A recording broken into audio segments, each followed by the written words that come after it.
we recently moved back to this area. I got my degree, my master's degree in St. Louis at SIUE. They have an art therapy counseling master's program there. So when I finished grad school and went there, I ended up with being prepared to be an ATR, so a certified art therapist, as well as prepared for LPC licensure. So that it was a dual accredited program, which was really nice. It meant that I was in grad school for 3 years instead of the 2, which was rough, but came out ready for both of those things. I went into, when I went into undergrad, I was convinced that I should be in advertising, because somebody at some point told me I would be good at that, because I'm good at art, and that was kind of where I would really focus on detail, and so somebody told me I would be good at that. But when I got in undergrad, I had a really good advisor that was like kind of asking me what I was into, and I was really enjoying my psych courses, and she was like, take this intro to art therapy course and let me know what you think about it. So I did, and I fell in love, and that kind of ignited the whole, I didn't know that art therapy existed. I wasn't really, like, being a therapist or a counselor wasn't even on my radar, and she kind of opened that door for me, and then it all kind of fell into place from there. I took that class and was like, this is it. This is what I'm meant to do. And so it's kind of fine. From there, it was just, okay, what are the next steps, and trying to navigate that world. Right. So for certification, what are those requirements for the art therapy? So for art therapy, you have to come from a KCREP accredited program. If it's not, then you have to do additional art therapy hours, either take additional courses, or you have to go through additional art therapy training in order to become a certified member. I'm actually not ATR certified, mostly because you have to have an art therapist. You have to have so many hours, kind of like when you get your counseling licensure, you have to have so many supervised hours. You have to have so many supervised art therapy hours, and haven't been in a place where either there was an art therapist to supervise me, or I was financially in a place where I could pay for somebody to certify me. So I have half of my hours, but I don't have all the supervised art, because you have to be supervised by a certified art therapist in order to be able to get that. So I haven't, unfortunately, but so that's the art therapy piece. And depending on where you're practicing, so Missouri does not see a lot art therapy certification as a licensure, and so if I had been art therapy certified but not counseling, have my counseling licensure, the chances of me getting hired places would be slim to none, just because they're really looking for either that LMSW or your LPC licensure. So it was a real advantage that my program got us ready for both licensures, so that we could be, I guess, marketable. Yeah. Now, the art therapy, the National Art Therapy Organization is really pushing for there to be much like there's like family therapy licensure, for there to be an art therapy licensure as well, so that you don't have to have two separate, a certification and a licensure to fall under that. Okay, that's cool though. Hopefully they'll get that done. Yeah, that's my hope. Do you use strictly art therapy, or do you use other methods as well? I use, so, when you're in grad school, they kind of frown upon the whole eclectic, but I would say I practice very much from eclectic. Art is my passion. Because I see kids, I never push kids to do art if it's not something that they're into. Because the truth is, they're here for therapy, and I'm not going to push my agenda on them if they're here to get help. So if I have kids that like art or are willing to try some art things with me, I will jump on that opportunity with both feet in. But I also see like little bitties, like I see some 3 and 4 year olds, and sometimes I'll do art with them, but a lot of it is play therapy with those kiddos. And then I have some teenagers that are just like, nope, I don't do art. You're not going to get me to do art. And so then I take a different approach. Are most kids pretty open to art therapy? Most kids, the older teenagers are the ones that I have sometimes the most resistance with, but I have a lot of like middle school age kids, and they haven't quite got to the point where they've decided that they're good or bad at art yet. And so a lot of them are like, yeah, I like art, and they're willing to do it with me. That's cool. Yeah. Do you think it's possible for someone to do art therapy who's not particularly artistically inclined themselves? Absolutely, yeah. So in fact, I hold back on so with art therapy, there are times where I do art with my clients. There are times where I have clients just do art.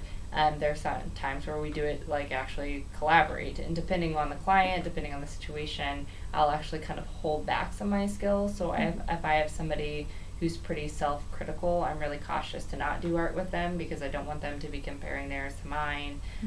There are other times where clients don't want me to watch them as they're doing art, and that makes them uncomfortable. So I'll either draw something separate or like I'll color or doodle, but I try to be cautious and aware of how my art will then impact or influence. And so you don't necessarily have to be hugely artistically inclined to help facilitate that process. Okay.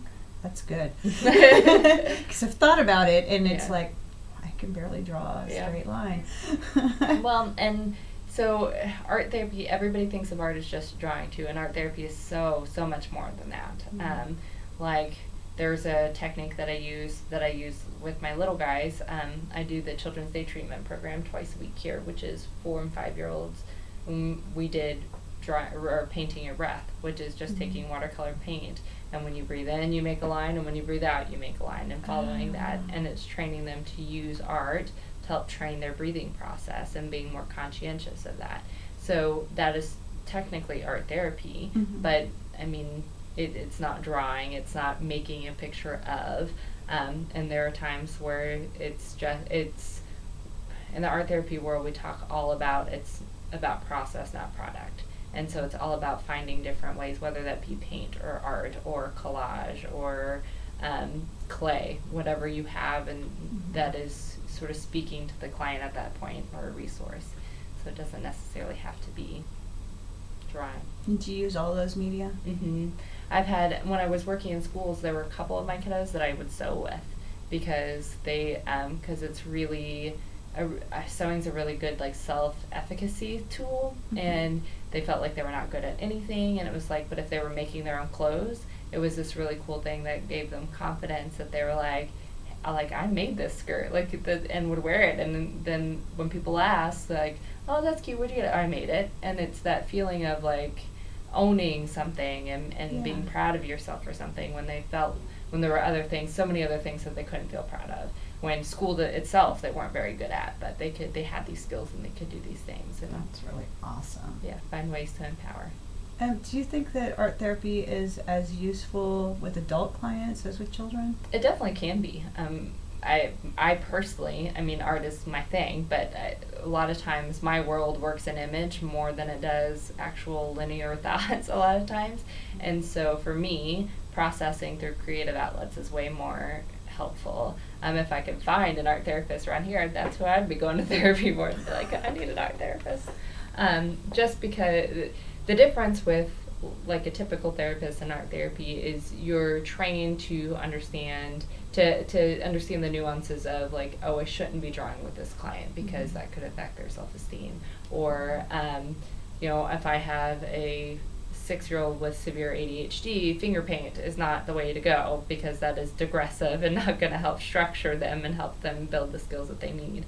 And so it helps with those nuances. It can be the exact same with adults. So if I had a super uptight, anxious adult who needed some of that digression, where they needed to be in control of everything, I might say, yeah, we're going to do finger paint today and see how you do with that, to kind of push them a little bit. So it can be used with adults just as much as kids.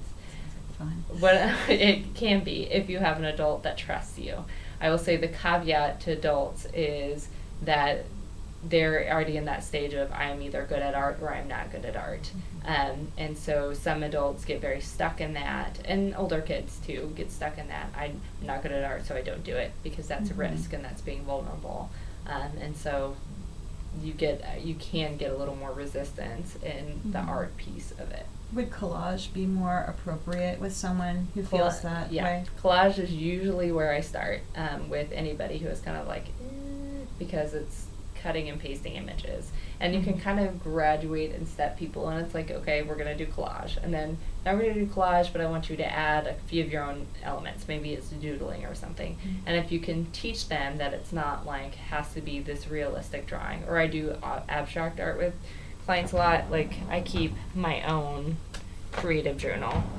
And so one of the first things I do with some of my clients is abstract emotion art, where you do a mindfulness practice and you have them kind of, you do the mindfulness breathing, you have them check in what is a recent feeling or emotion or emotions that you've been feeling, where is it in your body, if it had line, what would the line look like, would it be curly, would it be straight, would it be jagged, if it had colors, what kind of colors would it be, how would those lines interact with each other, and try to help them create a mindful image of that feeling and then draw it on paper.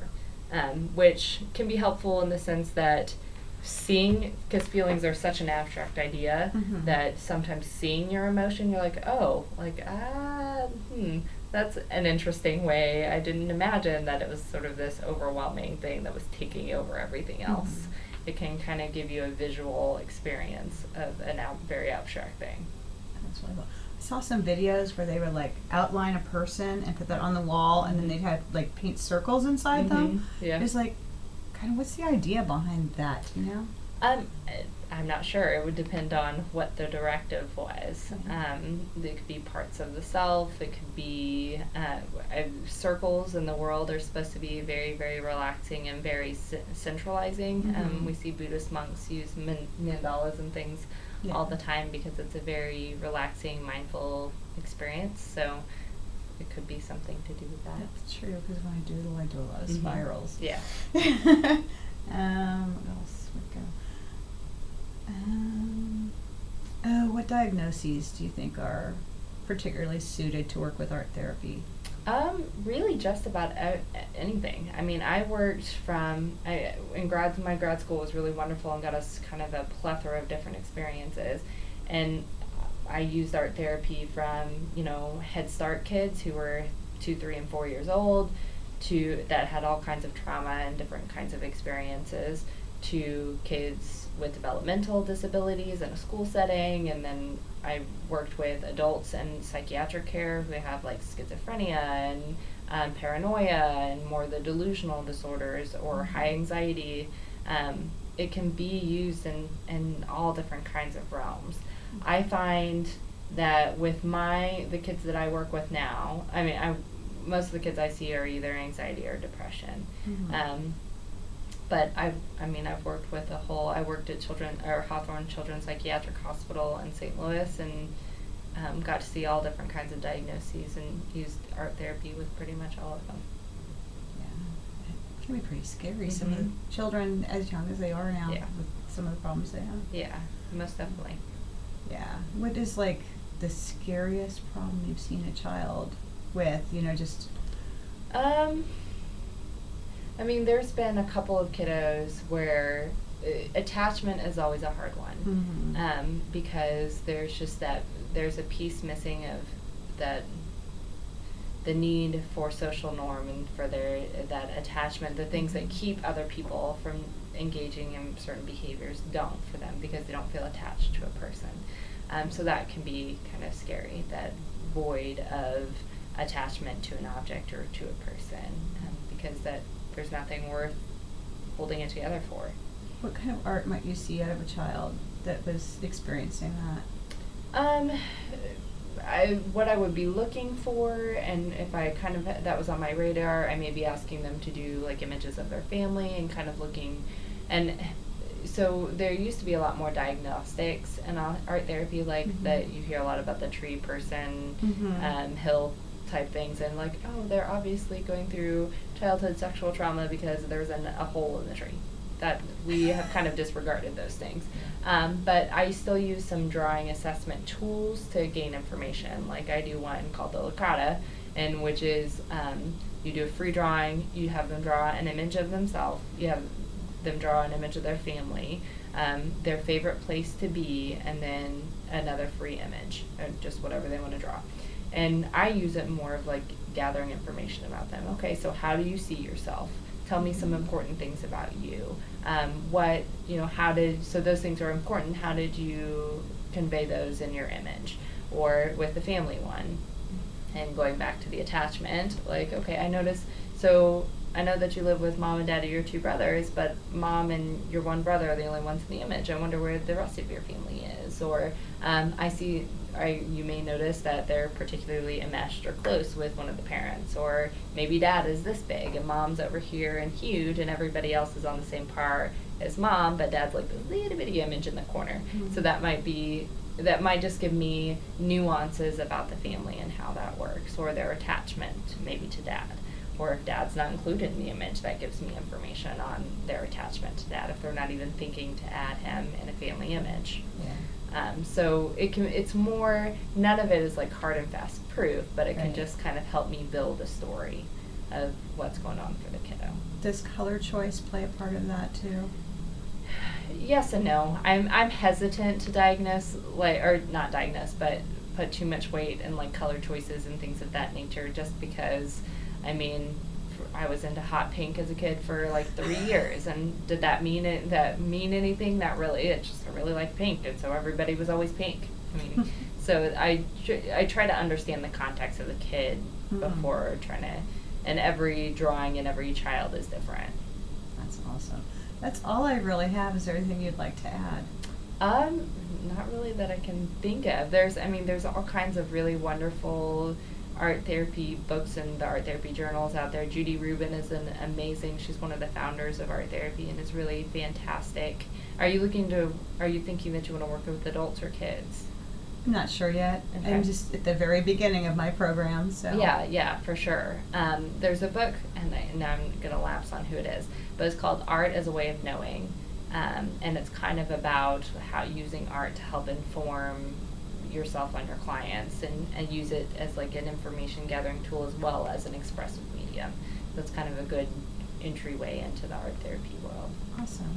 Well, thank you. Yeah, I appreciate sure. it so much. Yeah, definitely. Most definitely. I'm more than happy to talk about it. So. That's awesome. Thank you. It was nice to meet you. It's nice to meet you. You have a great day. Yeah, you too.